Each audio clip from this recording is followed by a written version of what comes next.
The next offensive technique in Greco Terre is a variation of the straight lift. Remember the first straight lift I showed it where you loaded the body up onto your hip because you're putting so much pressure forward.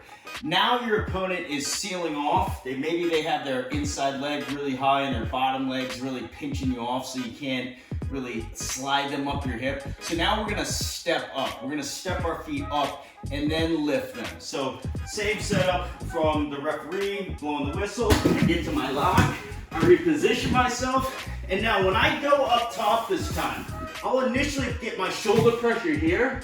If my opponent blocks out, they'll put their knee really high and their bottom leg starts to come through.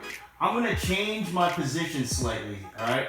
I'm gonna change my position. So instead of being here and stepping to the hip pocket, all right, I'm gonna drive all the pressure and I'm gonna put my head on the mat to the right of my opponent's head. So I'm gonna be here, right here. Now what that does is, it allows me to really step up in that hip pocket, step here up on the armpit, and now I can start loading, I can start lifting, right? And I'm sliding them right up my hip pocket again.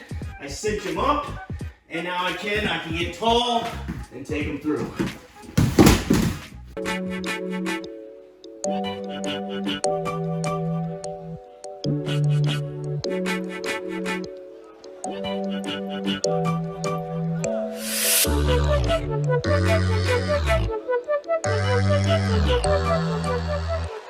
Anticipating the official's whistle, I get to my lock, all right, I reposition myself, I initially drive forward, all right, maybe they're pinching off again, my head immediately going right to the mat, to the right of my opponent, I step in the hip pocket, I step up to the armpit, and now you can see my knee is right in their back, so it's really hard for them to get any movement now.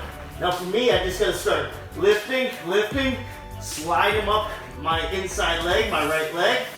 Here, pinch them in that hip pocket, load them up, take them through.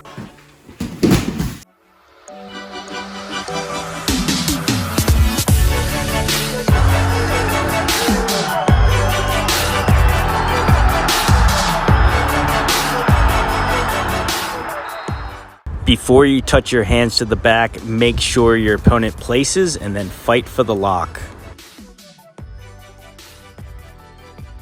As soon as you get your lock, you have to follow your opponent down to the mat and make sure you get your shoulder in the right position.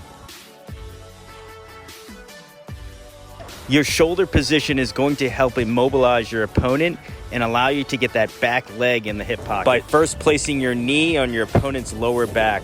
If you have an opponent who's fighting off really hard and pinching off that side, it might take you a few attempts to get the right head position, but remember you're trying to get the head position on the opposite side of the lift. When you're ready, remember to step your back foot into your opponent's hip pocket. Be prepared to step your front foot in front of your opponent's shoulder and then slide your opponent up your back leg and cinch him up into that hip pocket. Once there, continue getting vertical, adjust your lock if you need to, and then get ready to mount the launch. Ideally, you want to try and walk your opponent near the edge before you throw.